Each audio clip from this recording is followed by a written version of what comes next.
Portland Trail Blazers finally look to be back on the winning track, and I thought this was kind of a trap game going against the Memphis Grizzlies, who, although their offense struggles, they have the type of defense that seems to always stagnate our offense, always bog it down to the point where we aren't moving the ball, we aren't moving players, and we try and beat it with isolation. The game we lost to them earlier in the season, we had CJ McCollum drop 40 and we only scored 83 for that very reason. But we did a better job than we normally do at moving the ball and moving players. And that's why, even though we only scored 99 points and didn't reach 100, I would still say we had a solid offensive night. A byproduct of us trying to move the ball more is a higher amount of turnovers. We had 8 or 9 turnovers in the first quarter alone, and we're just making very bad decisions with the ball. We were struggling to catch it. There were times where we were just simply throwing it straight to the opposition. We ended the game with a season-high 21 turnovers.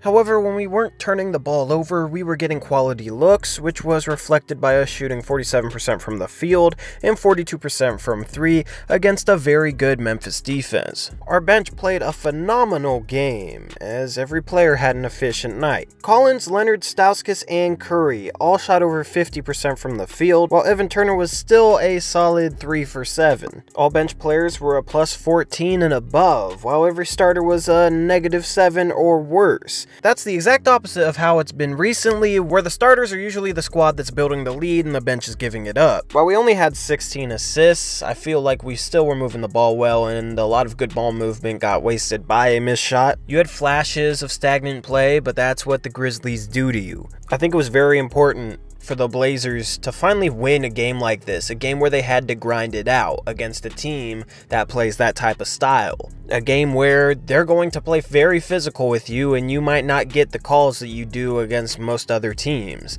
The Grizzlies have built this grit and grind reputation over the past few years, and I feel like that helps them get away with more physical play than normal. The past 2 wins against the Raptors and the Clippers were high-tempo games, free-flowing games that by simply moving the ball and moving players, we were able to get a lot of good shots. We didn't really have to work that hard for good shots during those 2 games though. This game, we had to work for everything we got. Now, our defense in the 2 games before this wasn't that good, and I'm not going to say that holding the Memphis Grizzlies to 92 points was necessarily a good defensive outing because they just don't have the scores. We let Mike Conley get loose at the end of the second quarter for 3 or 4 threes in a row, and that was very, very poor defense. We let Marc Gasol get a ton of good wide open looks. He just happened to miss pretty much all of them. He was only 4 for 13 and 1 for 6 from 3. The Grizzlies bench is also awful. In my opinion, it might be the worst bench in the league.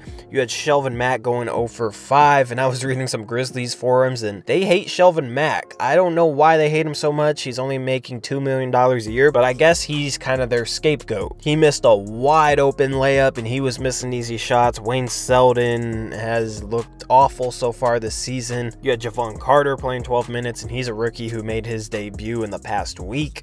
JaMychal Green has never been a scorer, so a big part of the reason why our bench did so well was that they were going against the Grizzlies bench, which is not good at all. And I don't think it was something like we were making them take tough shots or work hard for their shots. They were getting decent looks, they just couldn't convert on anything. There was also fewer possessions in this game due to the slower tempo, so that's part of the reason we held them to 92 points. I would like to see them defend at a high level over these next few games. We could be a very good team if we're able to combine a productive style of play where we move the ball and move players, as well as defend better than we have been. Defend up to the level that we were defending during that 13-game winning streak last year. During that 13-game winning streak, we finally combined both those styles of play, and the product was absolutely terrific. And then, you know, we had injuries, we had Dame and his baby, and we had things that just ruined the momentum and the play that we had built upon during that streak. Hopefully we can achieve that level of two-way play earlier this year and see that for more than a month stretch. I want to see them start doing it on both sides of the ball. Now, I released a schedule breakdown this summer, and in that schedule breakdown I said hopefully during this very hard early season stretch, hopefully we can just stay above 500 by the time the new year rolls around, because then it gets a lot easier, then we can rattle off a bunch of wins. And I said that thinking about how we always struggle early in the season. Well, we're 18-13 and we have 6 games left before January, so we get one more win and we're guaranteed to be over 500 by the time the new year rolls around. If we're able to go 500 or even 4-2 over the next 6 games and end up 21-16 or 22-15 going into the new year, where we have a schedule against a ton of cupcake teams, then it's looking promising for home court advantage again, and hopefully we'd be able to play a better style of basketball, maybe get a better matchup, make a trade at the trade deadline, who knows. I'm starting to feel pretty excited for this Blazers season, and that's surprising given the way that I felt 2 weeks ago. Tonight we have the Utah Jazz, Rudy Gobert, and Donovan Mitchell. This is a preview of the Christmas Day matchup. Of course, that'll be in Utah. This game's in Portland. Gotta defend home court. Utah is only 15-17 so far in this early season, so they've been struggling, but they've also had the hardest schedule in the league. So their record is partly a product of that. Of course, we've had a hard schedule too. Utah's a lot like the Grizzlies in that they have a very solid defense. We can't let that stagnate our offense. We got to keep building upon the type of style we've been playing lately. Got to keep moving the ball.